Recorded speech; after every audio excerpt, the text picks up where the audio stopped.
ಕೆಲವೊಂದು ಕಾಯಿಲೆಗಳು ಎಕ್ಸ್ರೇಗೆ ಬರುವುದಿಲ್ಲ. ಎಲ್ಲ ರಿಪೋರ್ಟ್ಗಳು ನಾರ್ಮಲ್, ಎಲ್ಲ report normal. Is the spiritual problem.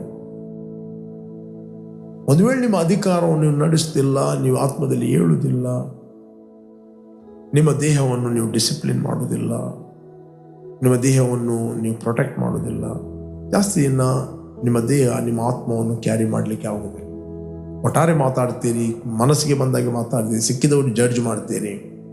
Okay, ಒಬ್ಬನ ಮಾತಿನಲ್ಲಿ ತಪ್ಪದಿದ್ದರೆ ಅವನು ಶಿಕ್ಷಿತನು, ತನ್ನ ದೇಹವನ್ನೆಲ್ಲ ಸ್ವಾಧೀನ ಮಾಡಲು ಶಕ್ತನು ಅಂತ ವಾಕ್ಯ ಹೇಳ್ತದೆ. ಪ್ರೇರೆ, ದೇವಪುತ್ರರ ಮಹಿಮೆಯು ಯಾವಾಗ ಪ್ರತ್ಯಕ್ಷವಾಗುವುದೆಂದು ಜಗತ್ತು ಲವಲವಕ್ಕಿಂದ ಇದು ನೋಡ್ತದೆ. ಯಾರು ದೇವಪುತ್ರರು? ಯೇಸುವನ್ನು ಸೆಲ್ಲಿಕ್ಕೆ ದೀಕ್ಷಾಸ್ನಾನ ಮಾಡಿಸಿಕೊಂಡವ ನಾವೆಲ್ಲರೂ ದೇವರ ಪುತ್ರರಾಗಿದ್ದೇವೆ. ಅದರಲ್ಲಿ ಗಂಡು ಹೆಣ್ಣು ಎಂಬ ಭೇದ ಇಲ್ಲ, ಆತ್ಮದಲ್ಲಿ ಅದೇನೂ ಇಲ್ಲ. ಯಾರು ಕೂಡ ದೇವರ ವಾಕ್ಯವನ್ನು ಯೂಸ್ ಮಾಡ್ಬೋದು. Don't think naturally, think spiritual.